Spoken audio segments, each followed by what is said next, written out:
So let me just try this and make sure this all works. So I apologize for my delay It's here. technology. Of course it'll work. I know, it's going great. Okay. I think I have us going live on both now. All I right. think I do. Okay. Welcome everyone to Real Talk with Joe and Cody. My name is Joe Skipper. I'm the owner of Skipper Realty Group, brokered by eXp Realty here in Oregon. And I am with my buddy, Cody Wilhelm with Residential Mortgage out of many states, but you are home Yes. based in Washington. How are you, man? I'm doing good. It's always weird. I being from Oregon, it's always weird to be referred to somebody as a Washingtonian, but Yeah. here we I don't are. like it. I don't like it, to be honest I with you. I don't either, but I don't know that it's ever going to change. Really? You're like this is your hometown then, huh? This is going to It be it. it is mainly because of our home.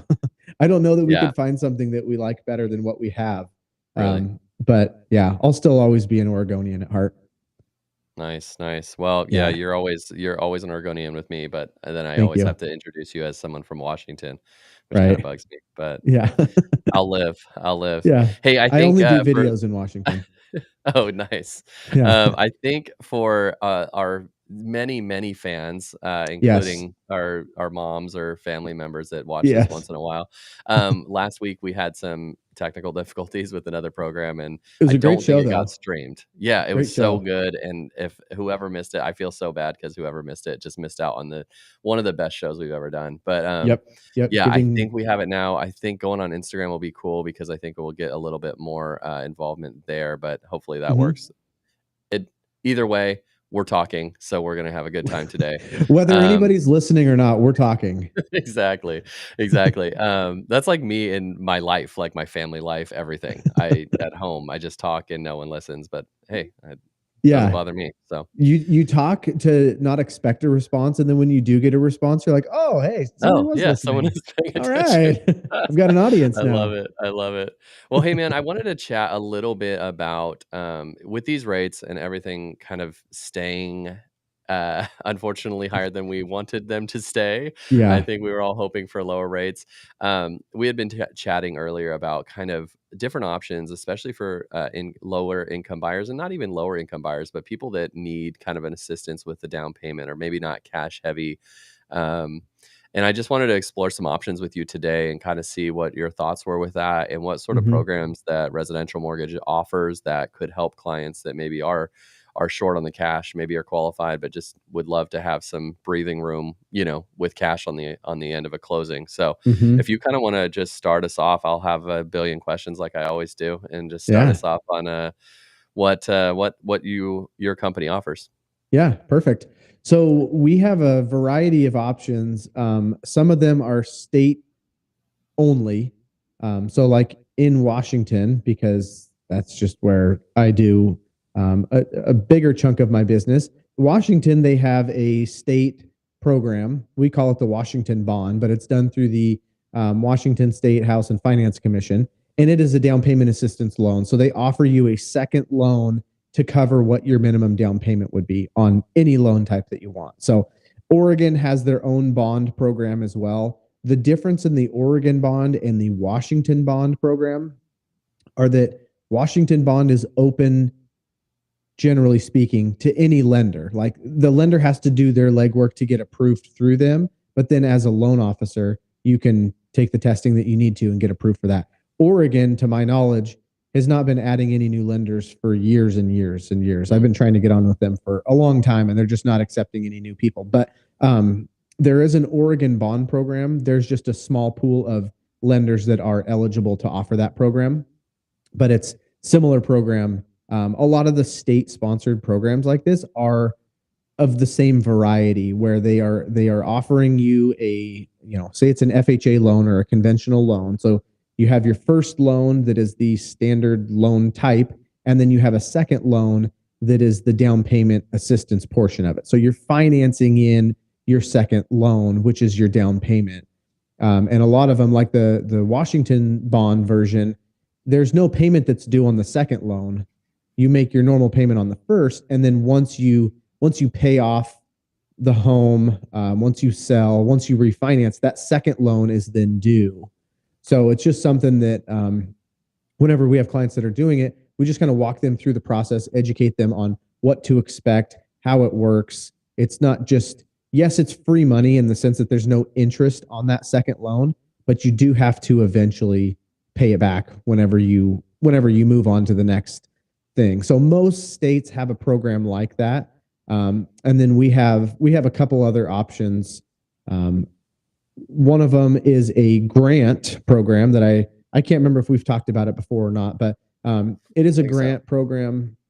Yeah, so it covers just about every state that we can lend in, and it's not affiliated with a certain state or a program necessarily. It has very similar qualifying criteria. It's income based, and there's credit score is pretty minimal on what you need to get into it, but it's primarily income based. So, but it's going to get you a $15,000 grant, and Hmm. that one is the type that will be forgiven after 5 years.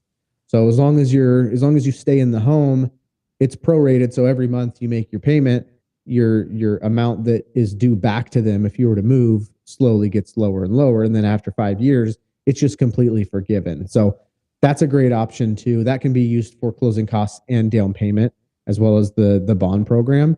And then we have another option that we call residential 100, which is essentially our option for Oregon and some of these other states that we lend in that we're not able to get on their state sponsored bond program. It is it's done through a program that probably a lot of lenders are aware of, NHF. That's a program that's kind of been out there for years, and so we're able to partner with them and do that to be able to provide the same assistance, but just not part of the state sponsored program, but the same rules, same effect essentially. So the NHF, can you explain that? Yes. So NHF, I mean, for as long as I have been doing loans for the last 10 years, it's kind of come and gone. It's National Homebuyers Fund. And I believe it started out as a California based down payment assistance program. And then it kind of somehow exploded and turned into more of a national thing.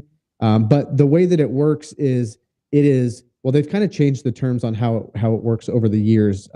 For a little while there, it was if you lived in the house for 2 years, then the amount that they had given you was forgiven. But it's a similar process in the sense that it's typically income based and credit. So as long as you fit those parameters, then you can get it. And then if you live in the home for a certain period of time, then it's forgiven. They have two versions. They have one that's a grant that will be forgiven, and then they have a second loan that is not forgivable, but doesn't have payments on it. So it's kind of a mix match depending on what your situation is, because each one has its own benefits. One might have a payment, one might not have a payment. So kind of just figuring out what works individually for each person. Okay. And it sounds like it's probably hard to overgeneralize, but is there a certain income level in general that you can say that someone has to be able to qualify for Yeah, this sort of for stuff, or it's yeah, for the probably hard to it say? it is because it kind of goes per area and family size, but I would say in general, if you make over 85,000 a year, there's probably a good chance that you make too much for the program. Okay. But again, if your family size, like a family of five, it might take your income limit up to 115,000. So it really just depends on the household size, and that can be kids. It doesn't have to be adults. It can be it's just household income for some of the programs. So um, with say like a Washington bond program, it's not household income. It is who is on the loan income, if that's even a Mm, term. But if you have somebody, say they make, because those programs have an income limit as well. It's just a much yeah. higher limit. But say you didn't need to count the overtime income, you can exclude the overtime income, and it doesn't put them over the threshold, and they can still qualify for the loan. Then you're good to go. They just go based off of what your qualifying income is. Whereas some of these that are more grant based, where they can be forgiven, they are really truly trying to find the people that are kind of lower to moderate income to be able to help them. So Okay. it's similar Is to that USDA. Like USDA has a household income where even if you had an 18-year-old kid living at home, they weren't on the loan, but they had a part-time job and they made $800 a month. okay.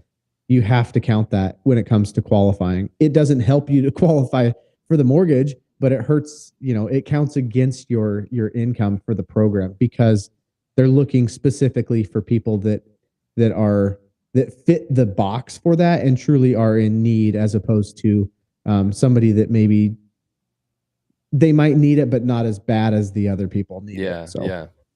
Well, is that something like, is it specific, obviously specific state to state, but is it specific mhm. to a neighborhood or a home value? I guess the home value is going to coincide with the income level, but Yeah. is there is it specific homes in a specific neighborhood, or is it just as long as you can afford this home wherever it Mhm. is, you can qualify for that?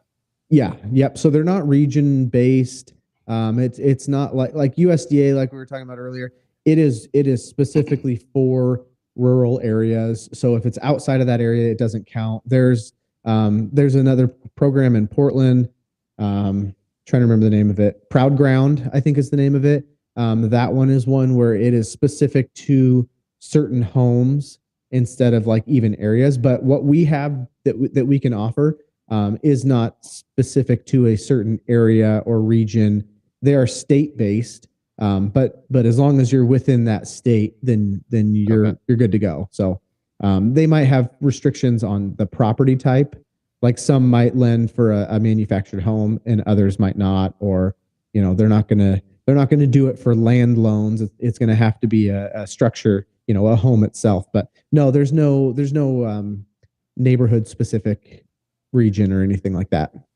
That's cool, man. Yeah, I Yeah. think those are good options. Hopefully, it was helpful to people that might be a little cash strapped or low income, to potentially get into something that they didn't think they could get into. So, if you have any more Hmm. questions, give Cody a call and he can chat with you about whether you make too much money or you're right in that range and can qualify for something like that. But Yeah, yeah. I mean, those programs are awesome too because we've ran into it many times where you go into it and the seller is paying some, if not all, of the closing costs. The program covers your down payment. By the time the transaction's done, they're actually getting their earnest money back. So they are in it the cost of the home inspection.